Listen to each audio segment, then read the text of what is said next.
So it's in conversation with Changing Streams, and today we're going to be talking about creating a sustainable working environment. With me we have Sian, Gareth and Natasha.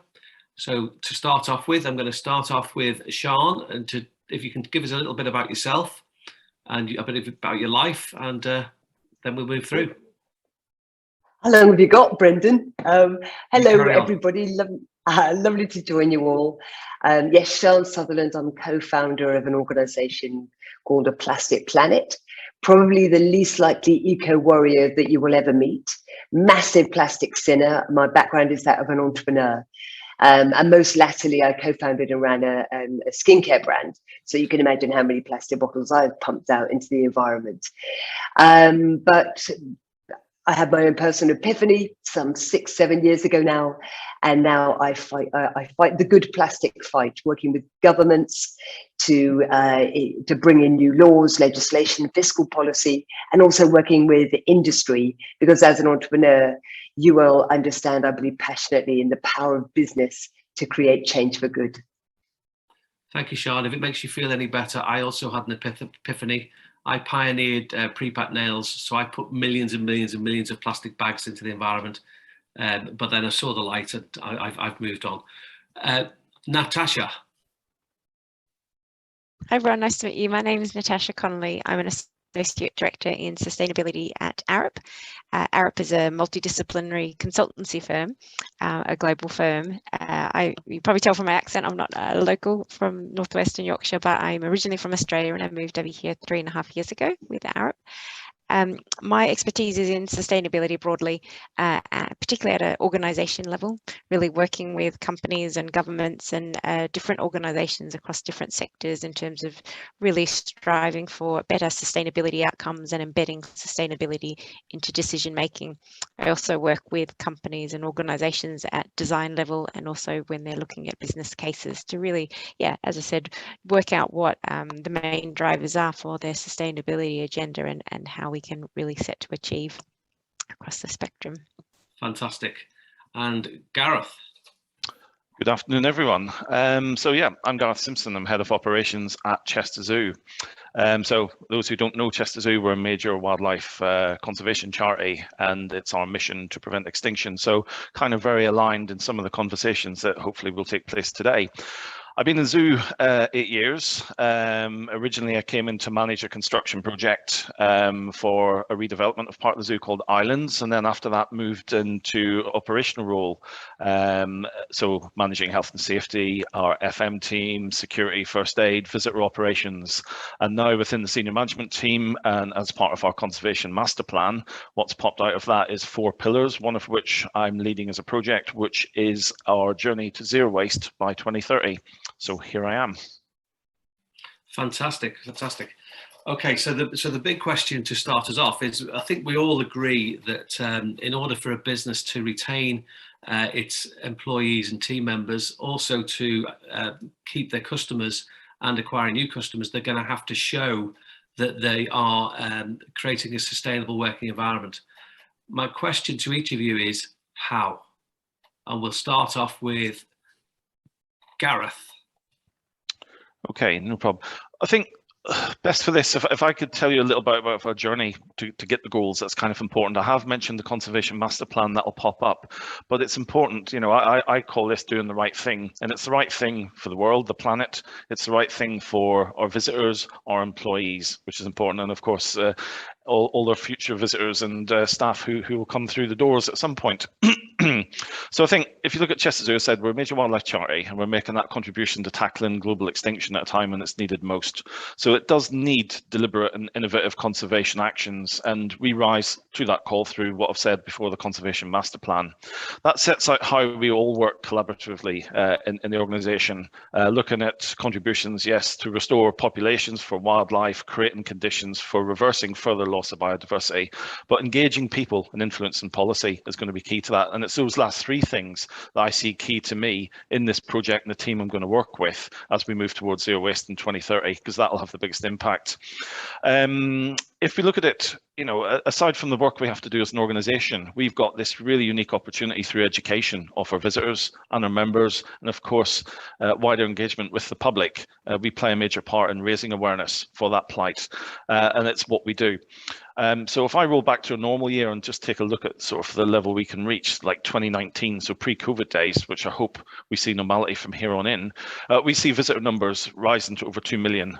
We recorded over 132,000 educational visitors on site, and we've interacted with, I think it's something like 28,000 outreach participations and 32,000 one-off outreach engagements with schools. Now, that puts us in that really unique position to create positive transformational change in areas that can contribute towards one of the targets, which is to empower 10 million people to live more sustainably. So when we talk about sustainability, yeah, I'm focusing on our visitors and education at the minute. So if I look at prevent extinction, that must involve measures designed to reduce global threats to biodiversity. And, you know, we need to demonstrate sustainability in our zoo's operation, which is key. So engagement of visitors and members on another level allows us to establish a set of principles that will sort of redesign our products and services to ensure they meet sustainability criteria that we set.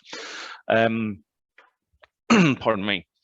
If I talk about zoo visits, I'm sort of highlighting it as well, sustainable tourism. You know, we need to aim to be a leader in sustainable attractions. That has to create a framework for reducing environmental impact, often attractions in the environment, and working with partners. And this is important, but working with partners to collaborate on solutions that enable the sector to develop more sustainable ways of operating. And in my head, yes, that's other attraction leaders or organizations, but of course also those who are processing and managing waste for us as well. We need to develop and evolve that, because, you know, I'm much aware of other zoos further down south that have different opportunities to what we have up here in terms of our waste management. So 4 main principles, and when we talk about the sustainability goals, these are key. So working towards zero waste outcome across all zoo operations. So reduce, reuse, recycle all our resources. Quite a challenging one. Achieve a net zero carbon target by 2030 with specific focus around travel, energy, and of course construction, and to develop a strategy to achieve 100% deforestation-free commodities within our own supply chain. So working with the supply chain as well on that, and using our influence to change behaviour of consumers in the wider industry. So if you look at Chester Zoo and look at one big behaviour change we did, talking about palm oil and the use of sustainable palm oil has been a big one, and Chester being a sustainable palm oil city with a few others following. And then, of course, you've got policy levels. You know, we need to be able to access funding to enable operations to become more sustainable as part of the UK's green strategy. We need to contribute to consultations relating to green infrastructure to enable us to reach that sustainability target more easily. We need to join leaders from other sectors to share learning and best practice. And I hope that today is a bit of an en route to that, you know, and I'm available to reach out if anybody wants to. And to use our influence in the international zoo sector to encourage sustainable practices and promotion of sustainable lifestyles to our visitors. And that's something that we're focusing on this year. And finally, influence policymakers to legislate for greater sustainability within the tourism sector, whilst maintaining, of course, the commercial viability for the sector, which was hit pretty hard in the past couple of years. So really, that's the 4 goals we've set. And I hope that it's a long-winded one, but hope that answers some questions. No, it's absolutely fascinating. Just one question, just to go back a little bit about what you said, in terms of visitors to the zoo. Do you engage at a business level with local businesses to help them to understand best practice? Because obviously you're in a unique position, and you're in a unique position to influence. Because you talked about the education with the schools. Obviously, businesses have got their, and we're going to come on to this in a while. Businesses have got their own challenge, but it seems that you've done quite a lot of the work and could show how people can actually adopt what you've done in a smaller way from the smaller businesses, and perhaps in a much bigger way for some of the larger businesses. Yeah, I think, you know, I referred to sustainable palm oil and our palm oil project. So that's been a real key starter, I think, on this journey, and a really good example to look at. If you look at the work the zoo has done working with local restaurants to raise awareness of what it is, to use sustainable palm oil, not to boycott it completely, but to find the right way to use a product that you need, has been key. And I know that we've had zoo colleagues not just engaging locally, but also down in Westminster as well. So, you know, that's really important. So yeah, we do have a voice. We can shout about things, and it's important that we use that as an enabler. I think also, if I look at some recent examples, you know, I'll be open and honest. We're at the start of this journey. Yes, a lot's been done, palm oil more so. But moving on to these 4 sustainability pillars, if you want to call it that, from our conservation master plan. As we're only at the beginning, you know, I've seen hotels in Chester reaching out to me to talk about how do you deal with food waste and other organisations that way. So there definitely is I would say, eyes from outside in, you know, looking at us going, what are you doing? How do you do it? And what happens there? But again, we need to join forces with many people to talk about, you know, the challenges we have, because yeah, we've set ourselves some aspirational targets. We need to, as I say, it's the right thing to do for everybody, but we can't do it in isolation. And that's the important piece. You know, we need to engage with others outside the zoo. And again, when I talk about processing waste, making sure we've got the most available and best, I would say, best facilities in the area that can help us do that. And everybody needs a slice of that pie, really. Otherwise, it's going to be very hard to have a really good, I would say, sustainable workplace if you can't recycle in the best way. Yeah. Okay, I'll move on to a similar theme, and Natasha, you follow Gareth and his extraordinary journey there. Yeah, no, that was fascinating, and it really resonated with me, some of the things that you were talking about. I think I come from 2 aspects. One is working with external clients, but also Arup is, I do a lot of work with Arup internally in terms of our own operations and how we're going on this journey as an organisation.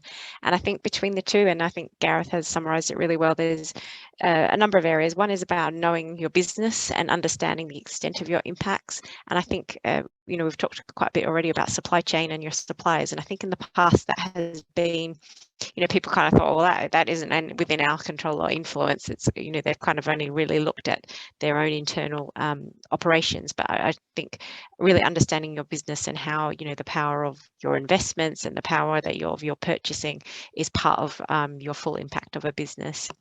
And I think also about setting inspirational targets, but also being practical about what you can achieve and what you can do in terms of focus. So while, you know, our sustainability people are always so keen to do everything and everything, there is some merits in choosing some areas of focus that you can do well, and to really demonstrate to your staff and to your stakeholders and to your shareholders and different stakeholders that you're really focused and you're, you know, you are achieving this.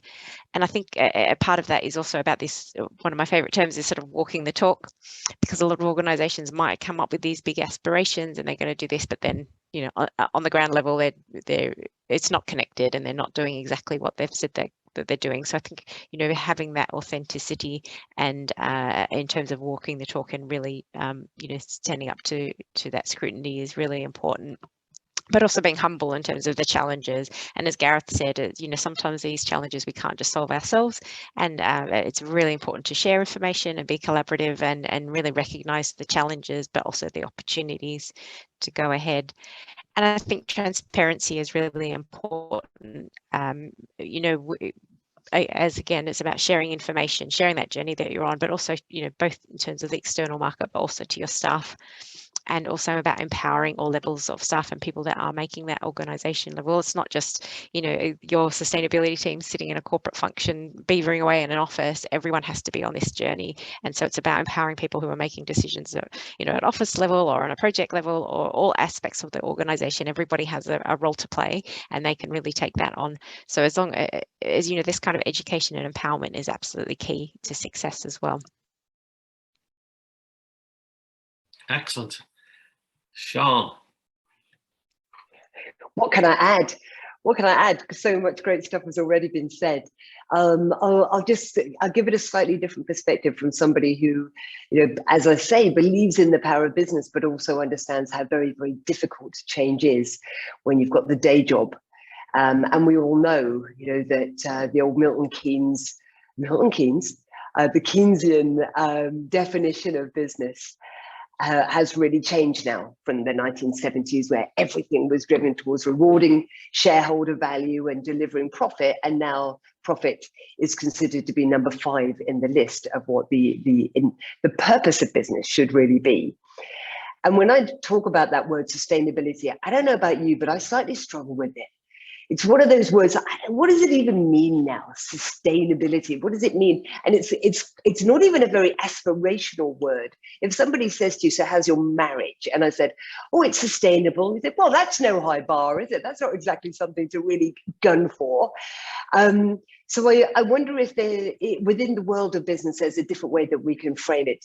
And so I often replace that word with responsibility, so that you understand that whatever you do within your entire remit in your world of business, that you have to step up to this new level of responsibility that we completely ignored at the behest of profit. We completely ignored beforehand. So with that in mind, the other thing that always strikes me is we've got this weird world that has evolved where business, in the name of profit, can do whatever they want to the destruction of biodiversity or the environment, or even really to the detriment of the health of the people that work within that organization. They can do whatever they want. And then perhaps with some of those multi-millions that they've made, they can give a little bit to something called charity to undo some of the harm that they have caused. And I think that model is completely broken. Why does charity even exist? Bit of a provocation, when really business should be doing the good as well as the harm. So this is going to be the new direction of travel, is that businesses, rather than thinking we'll make our millions and then give a little bit of money to Greenpeace or WWF or whoever it is to go and clean up the mess that we've created, we also have to do the do. Just as Natasha was saying, it's not enough to say things anymore, we have to deliver. And then the final point I'd like to make is how important it is that business gets involved in what is the new laws, what is the new taxation that is going to create the change, because voluntary doesn't work. It is too hard for businesses to change. You know, Gareth runs an organization that is incredibly ethical, but he will know that if you are not running something like, you know, his operation up in Chester, that if you're running something like Unilever, where you have got these very powerful pension schemes and shareholders who are demanding, you know, look after your ESGs, but at the end of the day, you have to deliver that bottom line. And we're not going to be happy with less profit, even if you're starting to talk about this new triple bottom line experience. So it's incredibly difficult for these big organizations to change. And the only thing that will enable them to change faster is new laws, which is why we spend a lot of our time in conversations with the European Commission and Downing Street, because new laws actually help business change. And I really encourage business to get involved. Everybody pays their corporation tax. We pay our individual tax, but businesses fund everything in the country. And so businesses need to get involved much more at government level. And if you want legislation to create a level playing field so that all industries can hold hands and jump together to a more responsible way of operating business, then they need to call for new laws together. So things, you know, in the world of plastic, change will start to happen because the UN will be sitting at the end of this month at UNEA 5.2 to discuss the first global plastics treaty, which will be a binding agreement, unlike the Paris Agreement that was voluntary. Because if things aren't binding, if it is not a legal requirement for countries and businesses to step up to match the requirements of a global treaty, then we're not going to see change happen fast enough. So the business has an opportunity to get involved at many different levels now of doing the good, calling for governments who we pay and we vote into their positions of power to look after us, to look after the environment that we live in, to keep us safe. And we've seen that through COVID.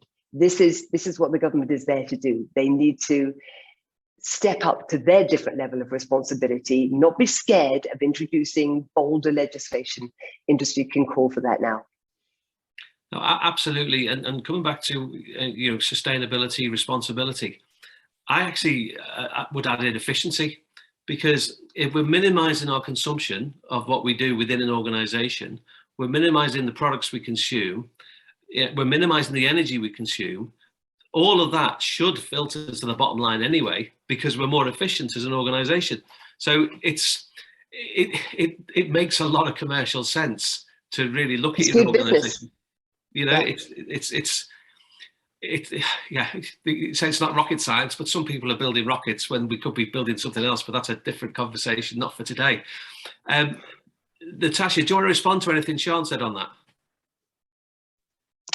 No, I agree. It's interesting with the legislation. I think there'll be the they'll go carrot and stick approach, and I think both have to work in tandem in terms of legislation and policy certainly sets the minimum standard and encourages better approach. But I think we're seeing particular real change in that investment portfolio and the bankings, and that will really drive change as well, both in terms of companies are looking for green investments, and so they're looking for companies that are have the right sustainability credentials and are making progression and reporting on this process, and so therefore that is an incentive for companies to do that, to be able to track the right investment. And also banks are providing more favorable loans or interest rates or banking products to companies that again have those sort of green credentials, and again are reporting on this and doing it in a structured and processed way. So not just they've got a policy in place, they're really going from that due diligence perspective. So I think the mix of those aspects is really changing the market and how companies are responding, which is certainly a big driver for a lot of our clients. Yeah, no, that's interesting again. And Gareth, with your funding operation, you're a charity. So where do you derive your income? Is it from trading? Is it donations, etc., etc.? The reason why I asked the question is I think there's a huge opportunity there for helping you to engage with the corporate sector against their ESG targets, for you to have and actually trade some of your knowledge with organisations. Yeah, I think, I said before, we're a loud voice, but we're much louder when we all stand together. That's really key and important. If you're talking about funding, absolutely, yeah. It's who comes through the gate. You're buying a ticket to Chester Zoo, you're helping fund us that way. You're buying a membership, you're helping us support our mission. And then the same in terms of donations. That could be individual donations, legacy donation, or corporate donation. So yeah, absolutely. Through reaching out, through working with people, perhaps then we can start to engage in a much closer relationship with other corporates, which is really key, that side. I think one thing you also said, Brendan, that resonated with me a little bit is when you talk about working more efficiently, affecting the bottom line, that's absolutely the case. And when you start putting, and maybe we'll touch on certain things about procurement, but when we look at our procurement, we then streamline that. We know who we want to onboard and what credentials they have to work with us, which then protects us from getting waste in, waste out, is a challenge for us. So yeah, I think, yeah, definitely working together would be the way. Yeah, I'm with you on all that. So one of the questions which came through is, what is the biggest opportunities in building and construction to reduce the use of plastics? And that's directed at you, Natasha. So we could probably lead that on and work our way through. Yeah. I guess, well, again, I really see this transformation both in design and construction and building in terms of I think what the problem is that people have, and not just uniquely to this industry, is that we always just go back to what the norm is. What we've always done, what's been proven, what we know it's got a design life, we know that it will withstand resistance, so therefore we just go with that, and it's cheap and it's effective, and there's usually huge pressure in terms of time frame programs, so that's what it goes to the default of what was norm. Also because of building standards as well, that does dictate what materials we'll use. But there's definitely seeing more of an appetite in terms of challenging the norm, challenging those standards, and testing different materials to see if they do withstand up to to the same lifetime expectancy as other materials. And so we're doing a lot of work with the Environment Agency at the moment, and they're doing trials of different materials, different techniques of construction, to really test the barriers, and also to to determine if these things are feasible. But I think it's a combination of clients need to take on a little bit of a risk, be prepared to be innovative, and as part of that, there is a little bit of a risk of trying new things and seeing what works, but someone's got to do it, I guess, and someone's got to do it at a scale to really challenge the norm in terms of what is appropriate and what can be used. And I also think particularly local cities or standards as well need to be more flexible in terms of being able to put forward different materials or different approaches, which may not completely tick the box in terms of all the standards what's been done so far, but without that, if we have more flexibility in the structure of how we can design and develop buildings or infrastructure to be able to use different materials, then that will allow the innovation to flow. But I think people's appetite for risk has got to be key for that.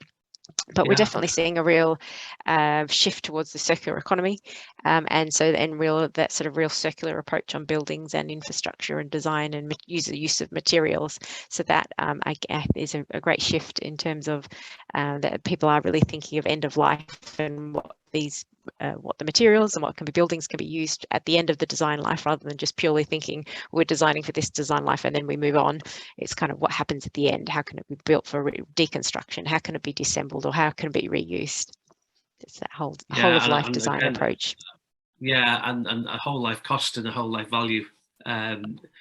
What sometimes, historically would happen is that they wanted to cost down, and they'll use inferior products. So you'll get, so over the lifetime of the building, it will be a lot more expensive because the product fails. So you're not getting the true value of anyway. That's a whole different conversation.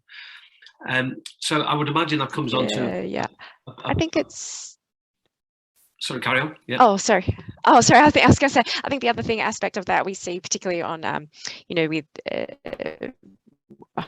I guess a good example would be on the sort of more drainage side and different things, is that the standard always dictates curb and gutter and that kind of real standard approach. But when we're trying to suggest alternatives like swales and more sort of natural and green blue-green infrastructure, then that kind of in terms of how cities or councils will maintain it, it just is really challenging what is norm, and that is what's the asset, who's going to clean it. It just is so beyond what is the norm. And so I think that kind of change has to happen at that institutional level to allow the innovation and to happen at design and construction level as well.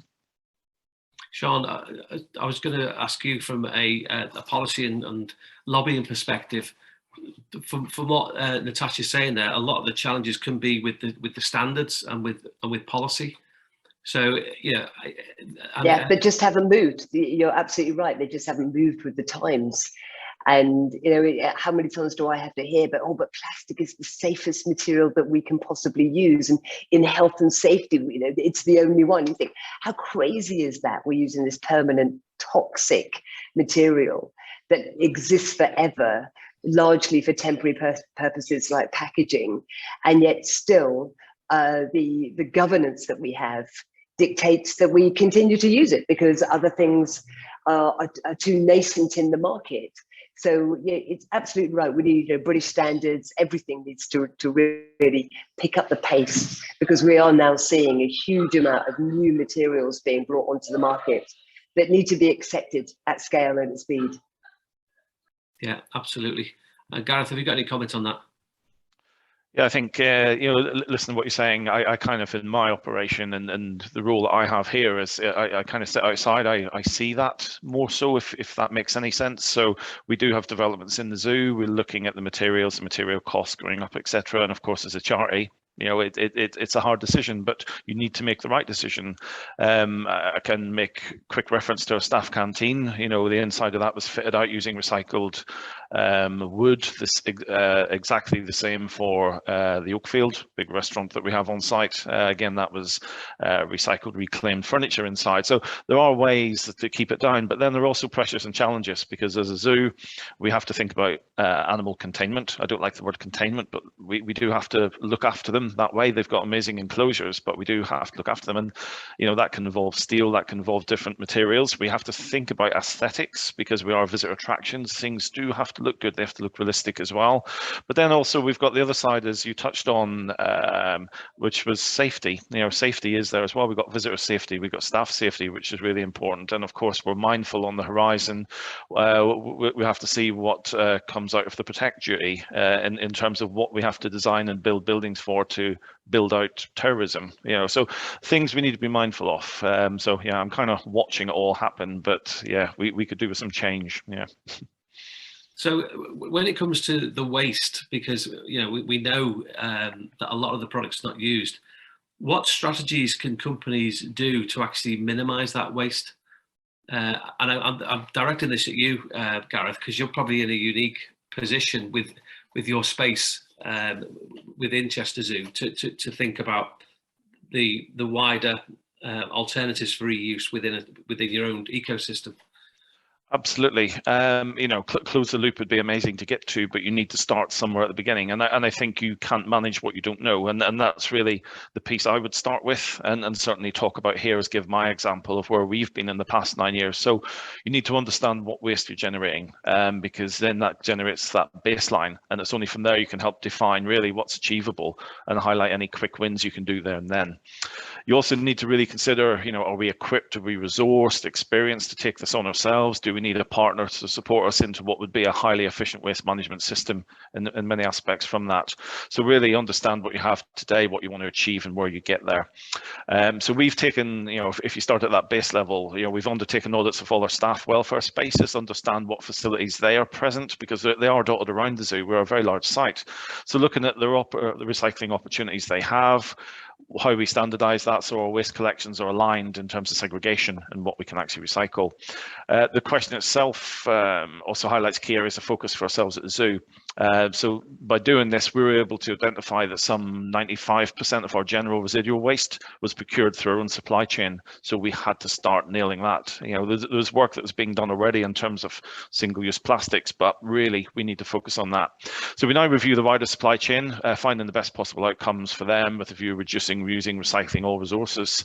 One of them being removal of the single-use plastics, the vast majority of them, and something even as small as recycling baler twine, so the bit that holds all the hay together for our elephants, that can be recycled. So from the biggest things right down to the smallest things, everyone can make a difference if you can identify it. Now, it's not something that you can do in isolation. You need to bring your teams on board, and that's what we're going through that process at the minute. You need to plan. So we're lucky, as you say, we have a big site. We have an area that's being developed as what we call the resource recovery area. So that's going to be where all our waste will go to be recovered as best we can. And we will have staff there taking care of that for us on that side. But we do need to bring all our teams on board. So that is education, team meetings, communication, waste handbooks, obviously not paper, but electronic. So people can understand and feel part of that journey. If we talk back to what I originally spoke about sustainable tourism, our visitors and members also have a key part to play when you come through the gates. They generate waste themselves in terms of picnics or food that we give them. So it's really important to introduce them into that as well. So again, we have to start with behavior change. We have to find the right way for behavior change, because yeah, at home we do recycle, we put everything into our recycling bins, but you tend to find when people come out that some will forget that completely. So we need to look at the right way for behavior change, and our education team and the science team are looking at that as a bit of social science to find the right way to do that, and the right recycling opportunities on site. So what would make people do it in the right way at a visitor attraction? Then we can push that out to others. That's going to be really key to support them. But I think it's getting them to understand the part they play as well, which is important. Again, the more efficiently we segregate, yeah, you talk about the bottom line, but equally the carbon footprint for waste goes down too. That's really key for us. And I think, obviously, regardless of what you do, the one word of warning I would say is greenwashing. There are some really great sustainable examples out there, absolutely, but think about where the destination, the end destination of that product will be when it's used. Can it actually be recycled in its purpose it was designed for? So it's really important that you go beyond that. So yeah, I think we're lucky we have the space to do it, and we're on that journey now. Once we get all the equipment in place, it's about training our staff, it's about segregating further, and then putting it out to the waste streams. But that's only step 2. I think step 3 for us, to be honest, Brendan, would be very much looking at closing loops and working in a different way, or preventing waste from leaving sites. So finding different ways, perhaps, to generate energy from what we have.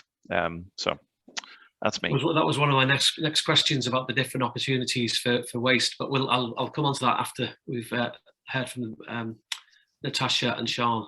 So Natasha. Sorry, I've got lost track of what. It was such an interesting conversation. There's so many different aspects that we could cover. I guess the one thing I've been just reflecting on is, we talk about waste as if it's a bad thing, which, in some respects it is, but I think we need to reframe the terminology in terms of that it's a resource, and it's, it's a valuable resource that can be reused or recycled or, or turned into different products and different processes. And, if you look at work that's being done at the moment with using black flies and different things, they can really utilize waste and turn that into, feedstock, and they can turn it into, compost and fertilization and into a valuable resource. So I think it is a bit of a mind shift in terms of that process. But I would agree, the first bit with regards to waste, or, the end product, is about reducing the input in the first place and avoiding waste, avoiding the use of products in the first place has to be completely key, the first stop. Recycling, is right down the end in terms of what we can do with the product, but about avoiding that product in the first place and working with your supply chain to avoid, those products being generated on site or being delivered as part of your whole supply chain is really the fundamental question, I guess, at the first instance. Okay, Sian. Just add a couple of things to all those great points. It's extraordinary to me how we have normalized waste, and it isn't normal. We are the only species on the planet that creates any waste. We live on a planet which is one huge recycling system, and yet somehow we've created materials that don't work with the recycling system of nature, that in fact work against it in every single way, that toxify nature, infect nature, rather than working with the natural recycling system. Just as Natasha and Gareth were referring to, obviously using things that can then go back to the ground toxin-free in a very easy way that don't need a secondary process. That's the ideal, that we're taking a resource from the planet and giving it back. But right now, we are pumping out, as humans, 5 billion tons of waste every single year.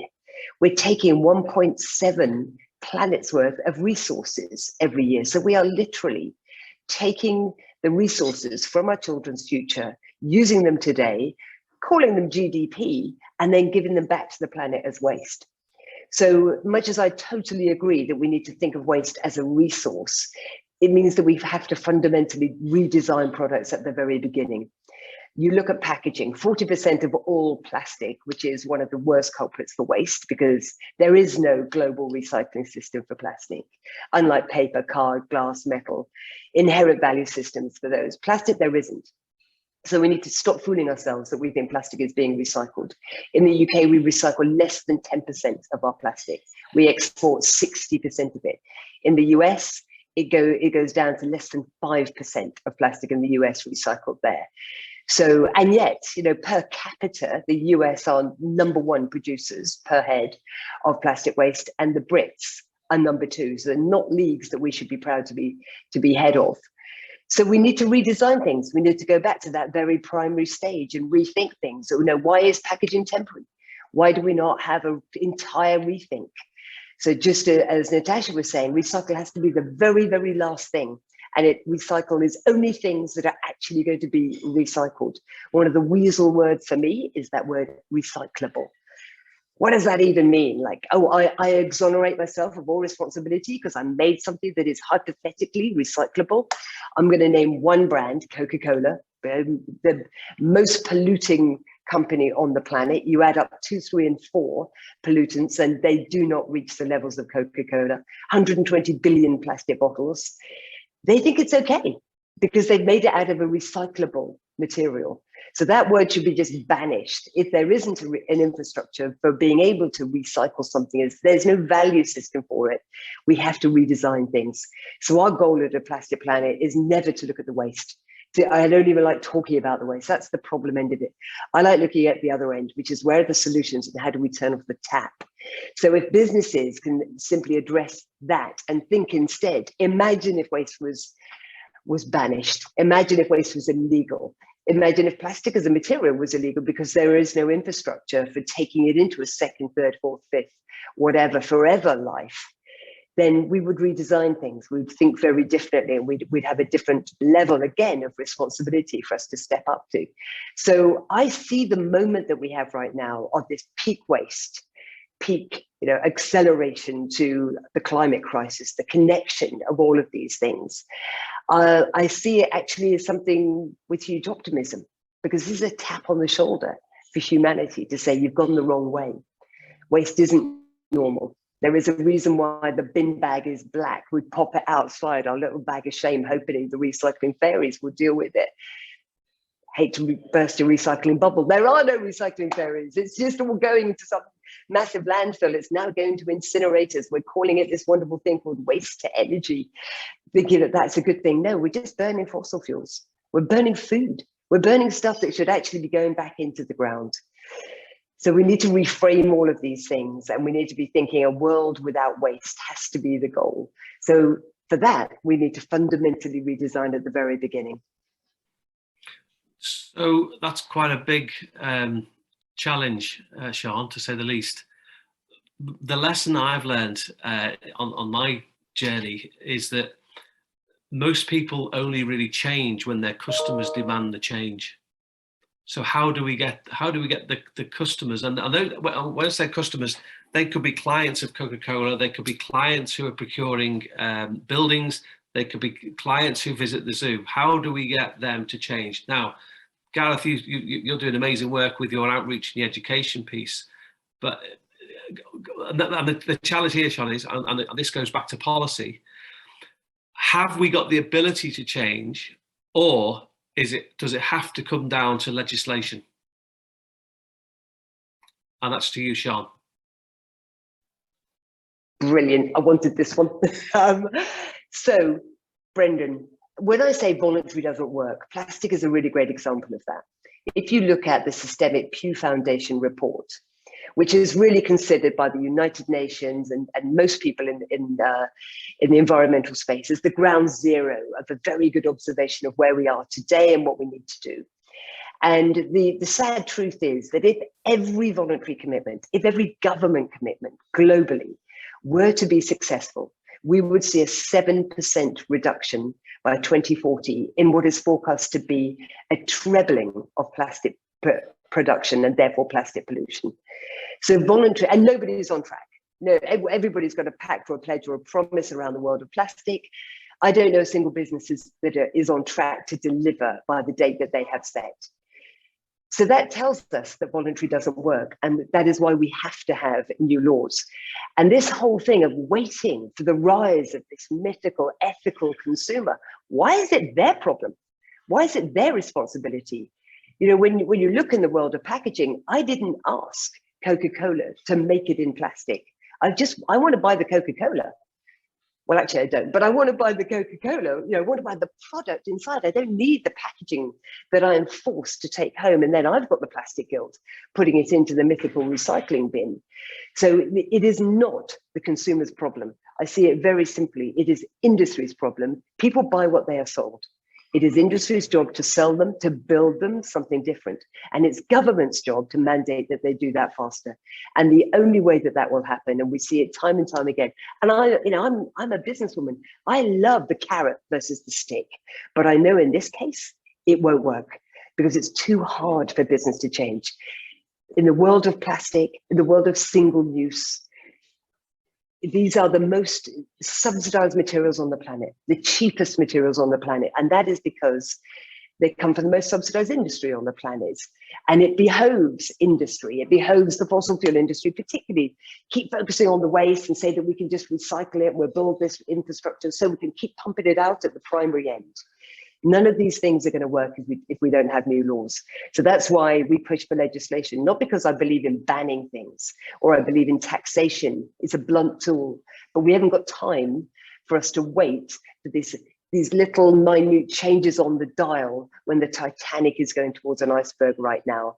We need something more dramatic. Natasha, follow that one. Oh, that's a tough one to follow. That's awesome. That's very inspirational, Sian. And a good example of that, I think, is often that businesses are often dictating what the consumer expectations are. So a good example of that was in Australia. We had the supermarket set standards in terms of the size and length of bananas, and they said this is what the consumer wants. They want the perfect size banana. So if this banana is bigger than this length, then we're not taking it, and then or if it's smaller, then and so there was huge amounts of waste in terms of produce and vegetation, because they weren't this perfect size banana that the supermarkets had determined was what a consumer would buy. And so that's the kind of change that has to happen, because it meant that as a consumer, it doesn't matter, we had no control over that process, and there's huge amounts of generated waste because of what a supermarket is dictating what a consumer is expecting and wants in terms of those perfect fruit and vegetables. So I think Sian's completely right. There is a certain amount that a consumer can do, but it is really difficult as a consumer base, to get what you need and get you want, but when so much of that is being dictated by big business in the first place. So it really has to, we have to break down those barriers and have that complete transformational shift. Gareth, any comments on it? Right. Yeah, that's a good one to follow in many ways. I think if you look at us, it goes back to initial conversations where we've developed a conservation master plan in order to take action. We're here to prevent extinction. That's our mission, and our focus was definitely on the biodiversity of the planet. But then there is a crisis looming, so we need that action. So for us, develop that plan and get moving. But when I think about the voices that are driving us, as a business, we're doing the right thing. It needs to be done. But equally, we need to be mindful about who our customers will be. Who our customers are today, mightily important, but who they're going to be in the future as well. So all these young voices who want change, who want a planet so that they can exist in. We have to do the thing for that, for them as well, which is important. So yeah, we look at sustainable alternatives, and I know that's a word that can be bounded around, but we think about our toys for the shop, and that's just one example. The plush toys, when you're looking at your supply chain and what they can deliver, well, we've worked endlessly with them. So we now have a 100% rPET plastic filled plush toy.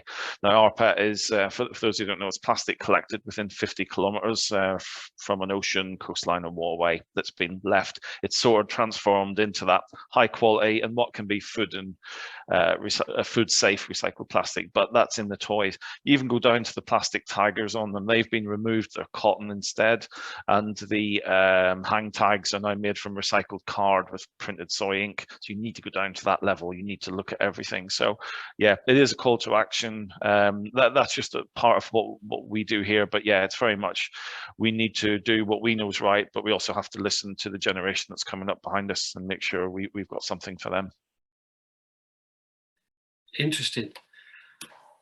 Okay, now then, we've got 10 minutes left. So I'd like you to, each of you, think about the future and where do you see us in, say, 5-10 years time, and where do we need to be, and how big is the gap?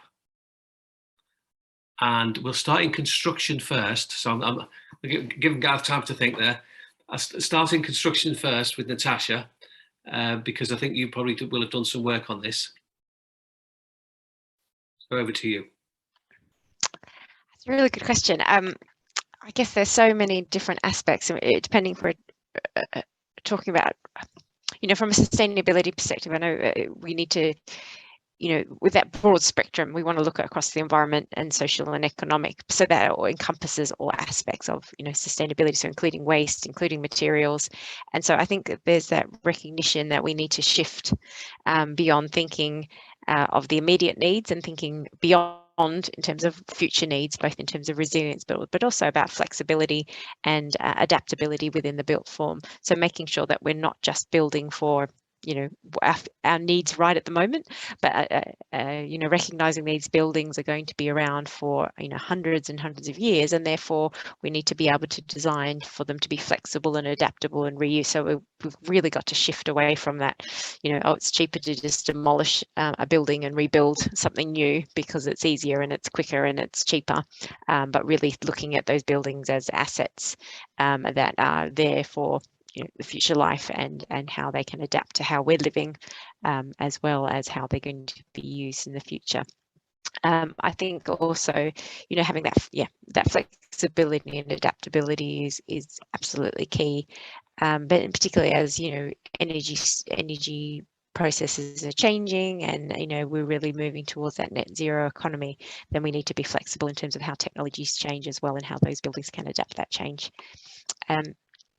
Yeah, that would be sort of the key areas. I mean, there's, I think also from a broader sustainability perspective, the built environment is also really recognising the health and well-being aspect of the built form as well. So it's, we're not just looking at a building in isolation, looking at how a building is part of a city and how that building participates in city life and facilitates, the broader aspects of work and health and well-being and living, rather than just an isolated building in the built form. So it's thinking of it how it operates in a city and country level as well, and how it really interacts with those processes. We'll go Gareth next.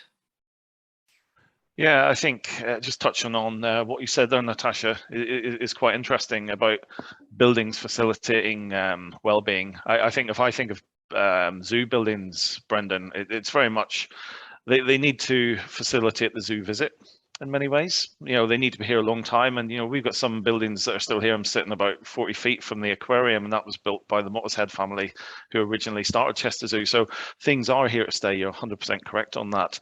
But can they be adaptable? That is important. There are buildings that can't be adaptable, but we also then need to be mindful. So when I go back to referring about buildings facilitating the zoo visit, they also need to facilitate the collection within it in sometimes what can be a harsh environment for a building, in terms of humidity, etc., especially here in the UK.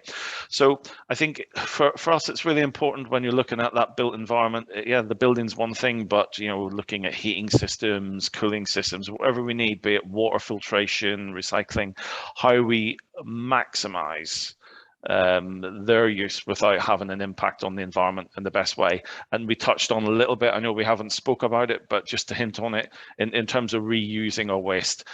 Completely get what you say, Sian, but there is elements of waste that can be used as a resource for us that we can maybe put into heating, cooling, and then fertilizer afterwards. So 100% of what goes into a particular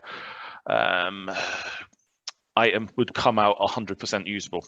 Nothing is wasted that way. So that's kind of where I would see it now. We need to be going down those lines. Sian.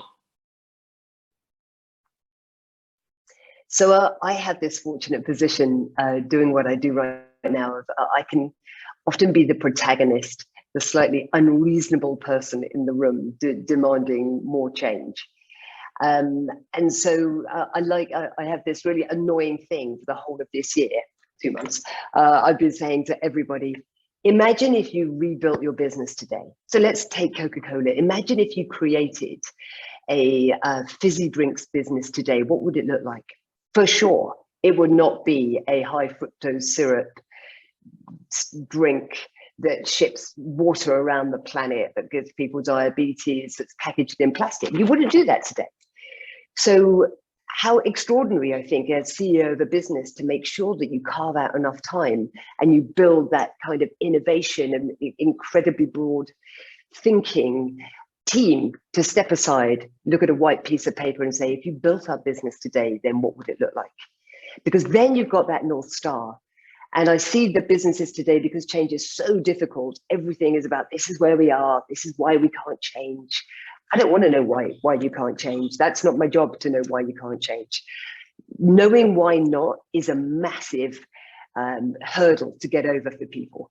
So sometimes you have to approach things with radical naivety and just think, forget the baggage behind. Don't drag it and climb over it every single day. Let's just imagine we're building a brand new business today in the world of personal care, in architecture, in whatever it may be. You know, an incredible zoo like Chester Zoo. What would it look like? And then you've got that North Star and you can plan a roadmap to get there, because we're moving too slow. And that for me is the biggest accelerant, is if you've got a vision, because that's how humans work. We don't work with pieces of paper and pacts and pledges and promises. There's nothing emotional about that. We work with people who create visions, which is why personally I think the world of architecture is incredible, because you create environments that people live in that change how they feel. Right now, we just come through a pandemic where we had an opportunity, where we could rethink everything, where we could come back to business in a brand new way. It saddens me that I think all we're trying to do is just scrabble back as fast as we can to the old status quo, getting back to the old normal, for that to be our new normal, when we had a moment, because we know that when there is a time of extreme crisis or stress, that's the time that you enact extreme change. And that change can be for the better. And I feel we've lost that moment now. So that moment of extreme stress is going to be the climate crisis. And right now, we are all just treading water, hoping that we can squeeze every last ounce of profit out of the status quo and waiting for some mythical thing to happen. The change is going to come from us. So my call to action really for anybody who's listening is, business is the tool of change. Yes, of course, we have a personal level of responsibility. You vote with your wallet every single day, but business is where you have your power. So how can you use that power within your business to accelerate everything going forward? It is absolutely no coincidence to me that the crisis in mental health is happening at the same time as the climate crisis. We have completely disconnected ourselves from nature in a very unhealthy way for us. What was the one thing that we all just yearned for when we were in lockdown, when you were only allowed to go out and be in nature for half an hour a day? That was the thing that we appreciated more than anything else, I believe. And we're swinging too quickly back to the old normal. Let's not forget where we were and what we're capable of. We can do extraordinary things when it hits the fan. We've just proven that. So I feel now is the moment for business to use the people and the energy within all their different departments. Find out who are the innovators, the pioneers, and give them that brief. If you created our business today on a white sheet of paper, what would it look like? And then set a roadmap to get there. I totally agree on the fact that we're missing the opportunity of the pandemic for greater change, and you can see it with people being encouraged back into the office. And I've personally have found that the amount of time I've saved by not going here, there, and everywhere is phenomenal. And I think that we can be a lot more productive and we can move a lot faster if we embrace what we've learned over the last couple of years. But again, I totally agree. The looming climate crisis is going to make the pandemic look like a walk in the park for where we're going. Now, we've got 2 minutes, so one final word, 30 seconds each, and we'll start with Sian. 30 final seconds. Positivity. Positivity, yeah. I am a huge optimist, and I am determined to be part of the generation that made this mess, but also started on the road to fixing it.